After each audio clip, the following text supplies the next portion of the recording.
The Bengals are banged up, but reinforcements could be on the way, and QB1, well, he's ready to go. Hi again, everyone. I'm James Rapien with AllBengals.com and Cincinnati Bengals Talk here at Paul Brown Stadium, where the Bengals practicing on a Wednesday. Weather conditions couldn't be better, especially because Joe Burrow will practice today. Now, he did not talk to the media. The Bengals training staff has advised him to rest his voice as much as possible over the next few days. Obviously, he suffered that throat injury that caused him to go to the hospital after Sunday's loss in overtime to the Packers. Well, everything checked out. He was back in the building on Monday, but they're still limiting how much he's talking. He's whispering in the huddle during walkthrough.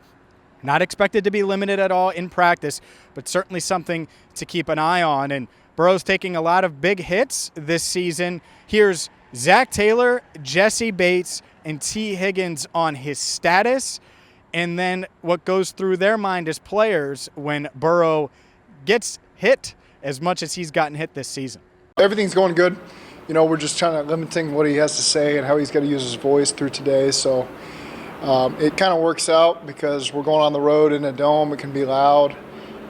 One of the ways to manufacture what it's going to be like in the huddle is to whisper in the huddle. So it's kind of, he's on voice rest a little bit, you know, and we still get something accomplished with what we're going to face in Detroit. I probably said a couple bad words like, "Hey Joe, please don't run." But you know, that just describes who Joe Burrow is. He wants to win as bad as anybody else in this building. So, you know, it doesn't surprise me that he's going to take some risk a little bit. No, I actually haven't talked to him about the whole throat thing. I was so worried about getting up there with my family. So happy to see that he was there on Monday, obviously. So I didn't have to ask too many questions. I know what type of guy I'm going to get from my quarterback. So, and I hope that he feels the same way about me as well. I just let him be. You know, Joe likes his peace, and I just let him have his peace. And I was just going to see him on Monday, so that's when I spoke to him. Burrow isn't the only Joe set to go on Wednesday. Joe Mixon will also practice in a limited capacity, expected to play this week.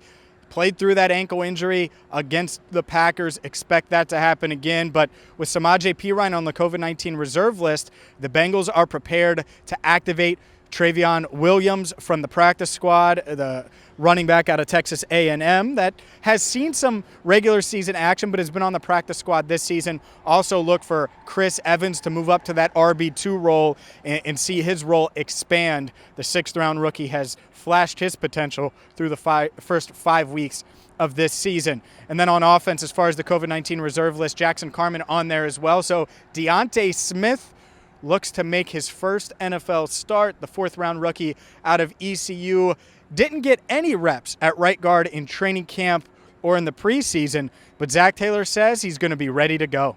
Frank does a really good job of knowing once you get into the season. Early on, we're trying to see what they're capable of, and you want to put those young guys at one spot. Once you get into the regular season, hey, you're a backup now, and you may have to play left guard, right guard, right tackle. So he moves those guys around in a lot of the drills, a lot of the scout team work they do to get those guys comfortable, because you just never can predict at what point you're going to have to go in, and so he's been getting a lot of work at right guard as well. What have you seen from him adjusting to life as a backup? I know you praised this work ethic during the preseason. Has that been the same since? Yeah, he's very mature. You know, he's not a guy that he's going to have to learn through his experiences, but he's got the right approach, and I think he's always been ready for an opportunity to be thrown at him, and it'll be exciting to see what he can do. And if Smith has a good showing, there's no reason why he can't overtake Jackson Carman as the starting right guard. That's the glass half full approach.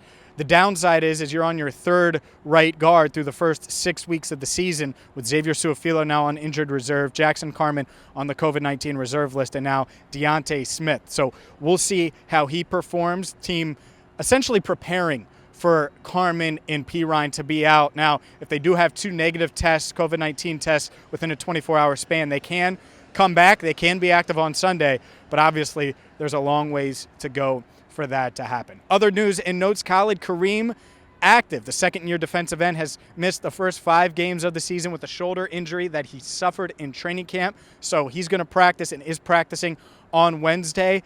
There's still a chance that he's able to make his 2021 debut this week, but what the Bengals did is they activated him and activated a 3-week window where he can practice without counting against the 53-man roster. So if he's not ready to go, if he's still working his way through things, because he hasn't practiced since the preseason, then they can hold off and wait to activate him until next week or the week after. They have 3 weeks to do so. So we'll keep you up to date on that as well.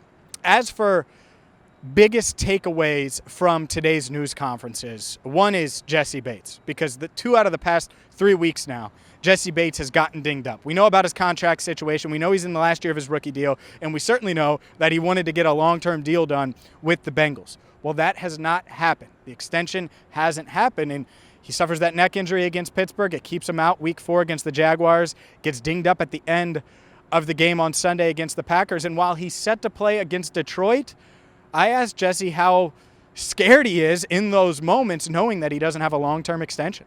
I wouldn't say scared. It's part of the game.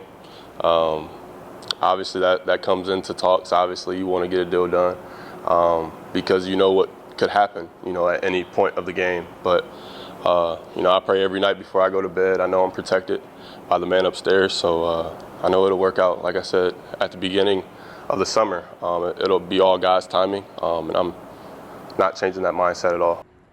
Now, the defense, including Bates, has been impressive so far this year. One hot topic this week has been the offense. Here's one more from Zac Taylor, this time on their issues early in games and why they're going to have to find a way to get it going, because he's seeing a common theme, and that common theme needs to be answered if this offense is going to reach its full potential.